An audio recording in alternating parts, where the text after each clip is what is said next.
Bullying is basically is one of the main ones that we're dealing with because, as we see, everyone that has a cell phone can basically be cyberbullied at any given time. Right.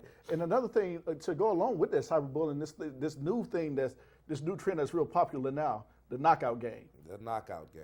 Yes. That is when they're targeting old people, basically, or they're targeting old people or women that are alone, where it'll be a group of youngsters, teenagers, whatever the case may be, and they'll just walk up on you, and the whole object is to see who can knock the person out. Exactly. And they're videotaping this thing, and they're putting it, like you said, on these social media sites. But to me, that's stupid. You know, you're videotaping yourself trying to intentionally knock this person out. Then you laughing and giggling, ha ha ha ha. And there's been cases, if I'm not mistaken, you can correct on that, where a lot of deaths has occurred from this. I was just ahead. reading just yesterday. There was a case that came across my phone yesterday that was telling me that there was 4 individuals in Atlanta, Georgia, Right. that basically had there was a person they stopped at a gas station, and the man got out his car, went into the gas station to get something, and when he came back out, and there was a lady sitting in the car with him, and there was 4 guys who was actually at the gas station also, and according to reports is that when the guy walked out, he was talking to himself, as the friend said he normally does, and said one of the guys, or one of the 4, walked up on him and said, "Well, who are you talking to?" And the guy looked at him and he said, "I'm not talking to anybody." And before he knew it, the guy just hit him. Well, once he hit him, all of a sudden, the other 3 hollered, "Knockout." And basically they beat the man until he actually, to his last breath, the man actually had tried to get away. He got up from the ground and walked into the middle of the street and was hit by a car and was killed instantly. Those 4 individuals have been charged with murder. They've also been charged with aggravated assault, which and all of these youth, and I say youth because they were the ages between 17 and 19 years of age. So needless to say, we see a lot of that also that seems to be happening a whole lot. So again, this knockout game is not something that you really want to take lightly because, people are, just as you indicated, people are dying over things like that. So we see it a lot. Right. And just to kind of further expound on that right there, you guys are doing this knockout game, and that definitely can be classified as far as the bullying goes, as far as that cyberbullying. Yes. Because you guys are putting yourself on videotape. You put it on, you download it to YouTube, you're doing it on Facebook, and you got to, that's just like, you might as well say, just call the police and be like, "Hey, look, I'm playing this knockout game, me and my boys or whatever, we're going to be at such as ABC Street. Correct. Come pick us up," because that's basically what you're doing. In this Twitter beefing that's gotten real popular now, and I've seen the videos to where they'll have a tag, "Twitter beef gets real." Okay. We're seeing a lot of this Twitter beef that's actually started, and again, it's another form of bullying.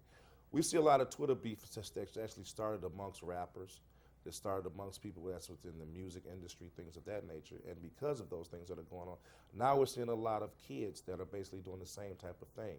We're seeing this just within the schools. We're seeing where a lot of the Twitter bullying is going on from school to school. Whereas we're seeing that when you're having rivals, things of that nature, when kids are, when I say rivals, when you're having basketball games, of 2 rivals, or you're having football games of 2 rivals, well, you'll be surprised that you got kids that are sitting up in the stands and they're actually twittering even as they're sitting up in the stands, saying when it's going to happen, how it's going to happen, and what's going to happen. We've seen a lot of that. The Twitter beefing has gotten so real that people are now, they're being bullied even by Twitter. So we're seeing a whole lot of that goes on each day. We're seeing it going on, and now we're seeing it even within the classrooms, where you have some schools now that are letting kids in the classrooms actually keep their phones, and during the fact of during class time, they're being able to Twitter or they're being able to Facebook. What do you think a lot of that is going on? That's what we're seeing a lot of bullying going on that happens within the classrooms. We're seeing a lot of that's happening. Right. And it just some of these. Man, as I said, when I was looking at some of these statistics, and it goes to cyberbullying, it says that about 42% of kids have been bullied while online, with 1 in 4 being verbally attacked more than once. That's correct. Okay, and it's saying about 35% of kids have been threatened online. We see it all the time. About 58% of these kids and teens have reported that something mean has been said about them or to them online. Other bullying statistics show that about 77% of students have admitted to being the victim of one type of bullying or another. Now, this is from the American Justice Department.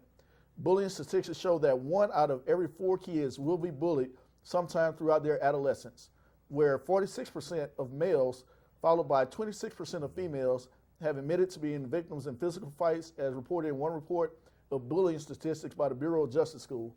Now, we're going to be going to break here shortly, but people, and again, the call-in number is still there. I know we said this would be the call-in segment, but feel free, if you want to call in, do so at any time. We will take your call. We will address your comments, concern, whether it be from myself or Mr. Reed, my featured guest tonight, because this issue is definitely not going away. What we're trying to do is put this information out there again. If I had to beat this until I can't beat it no more, we got to make you guys aware of what's going on. I mean, we're tired of seeing headlines where people are losing their lives because of one form or another of bullying. The madness has to stop. It has to end somewhere. But we're going to continue to go through this. When we come back, again, I welcome you guys that's tuning in, that's wanting to call in. The number is still there at the bottom of the screen. We implore you guys, if you've been the victim, it doesn't matter. Call. Or if you know someone that it's happening to, call. We're here to address these issues. We'll be right back after this break. Financial is committed to maintaining the highest standards of integrity and professionalism in their relationship with you.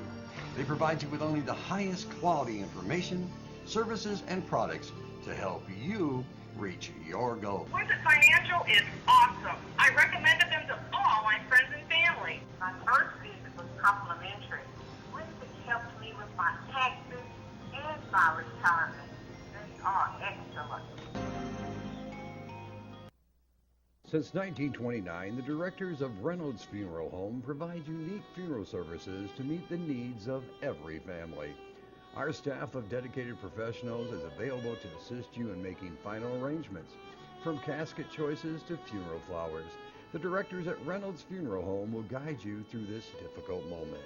You're welcome to call us at any time, any day of the week for immediate assistance, or visit our funeral home in person at your convenience. Visit our website.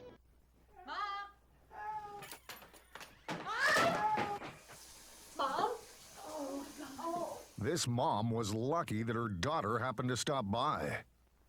Can your mom or dad reach a phone in such an emergency? The solution is Life Alert. Life Alert saves a life from a catastrophe every 11 minutes. Linda, thank you for finding Life Alert for me. I feel much safer having it. Whenever my mother needed help, Life Alert was there. Because of Life Alert, my mother's life was saved. Life Alert definitely saved my mother-in-law's life that day. There's no doubt about it. For a free Life Alert brochure, call 1-800-806-0850. That's 1-800-806-0850. Call now, 1-800-806-0850. For a free brochure, call 1-800-806-0850, 1-800-806-0850. Okay, guys, and we're back. Thank you, everyone that's tuning in. We definitely appreciate it. And I've just been informed by one of my producers that we do have a caller that's patiently waiting. And our caller, I appreciate it. If you would, you want to introduce yourself and say who you are, and you can address myself or Mr. Reed with your concern. Hi, I'm Patricia Mason. I'm from Alabama, Decatur, Alabama. And I just want to say I applaud y'all for what y'all doing. And I just want to say y'all have doing a good thing to reaching out to our young people today, because a lot of people wouldn't do that. A lot of people will think about themselves and not others. So I just wanted to applaud y'all for doing what y'all doing. But I also, if I could I ask some questions, if Sure. it's okay? Sure, you may. Well, my situation is my son got killed 4 years ago. We're sorry. He was 14. Attempting to do a robbery, a burglary. So he got killed, and what I'm asking is there anything that I can do to get some, how should I say this, find out what happened, because I can't get any type of information about what happened, because what the detectives were telling me that he got killed on the inside of the house, but when I in my family made it up for the year. He was laying outside on the ground. So, and I felt like I got to run around. I don't know exactly how the law is, and I felt like they wasn't explaining to me about what I should do, and by getting an attorney or whatever to find out more information, I'm like, don't really know what to do about it. So is this any way possible that y'all can help me anyway, or to get some closure?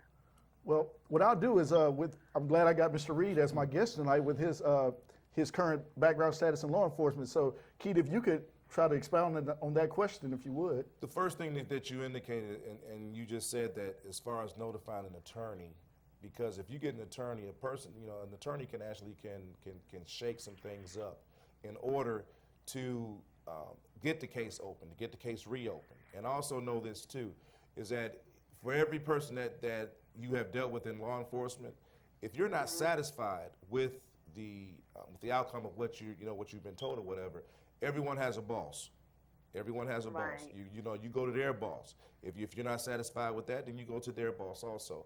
But again, to obtain an attorney, because I am not an attorney, I cannot even give legal advice. But what I can tell you is that in a situation like this, I would go and talk with an attorney, explain the situation to them, and see what they would advise you on that, because they are the ones who can shake something in order to take it to a judge and say, well, okay, I wasn't, my client was not satisfied with this. I need to know what are my repercussions as far as with this. So the number one thing that you may want to do is you may want to go ahead and talk with an attorney to see. Okay. To see. Because every time I try to go to someone and ask for any type of advice, then nobody wants to touch it, on the information. They always talking about it's like a conflict of interest, so I really don't know too much about the law. People just not want to touch it, because I was telling what happened, and then it'll be like, well, hey, they're not going to touch it because it's a conflict of interest. I'm like, well, they told me this happened, but then when I found out more details, it's not what they said happened. It just a lot of stuff is not adding up. So who is it that told you it's a conflict of interest?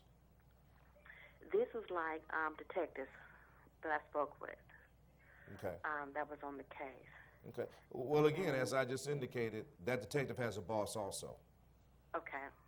Okay. I mean, what you need to do is that you need to just keep, eventually they'll have to come to you and tell you something for the reason because they're saying that you're not stopping, that you're going to keep going until you get the answers that you need, or the answers that's going to give you, as you said in the beginning, that's going to give you closure. And that's exactly what you need is closure.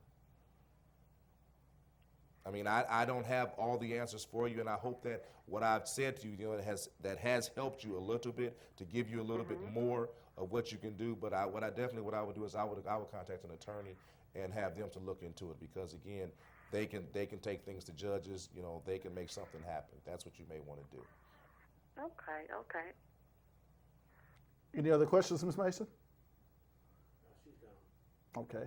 Well, we definitely thank Ms. Mason for, first and foremost, having the courage to even call in with, because I know that was pretty emotional for her. Oh, I'm sure. Being due to the fact that that's, the loss of a loved one, in this case being her son. But Ms. Mason, if you're still watching, we appreciate you and we applaud you for your courage. And again, to piggyback off of what Keith said, we hope that the information he gave you was some way able to be helpful for you. But wow. Again, guys, if the phone lines are still open, if you want to call in, we'll be here. We'll take your calls. We're dealing with this definitely serious issue of bullying. And with that being said, man, this wow, that call just touched me a little bit, man. But and just other incidents is where we hear so many reports and see so many stories via the headline news or the internet or whatever the case may be. This bullying thing is just taking a life of its own. And something I would ask you, if you would just expound on this. We were talking about the Twitter beef and things of that nature. Yes. If you could just expound on that just a little bit more, where how a person, maybe it's the point that they have low self-esteem or it could be other mitigating factors, if you would. And you know, and it's where you say that because what we're finding is that a lot of the people that are bullies, and you know, we'll talk about, you know, if you are a bully, then we'll talk about if you are being bullied. If you are a bully, we know what type of characteristics that you're looking for as far as a person.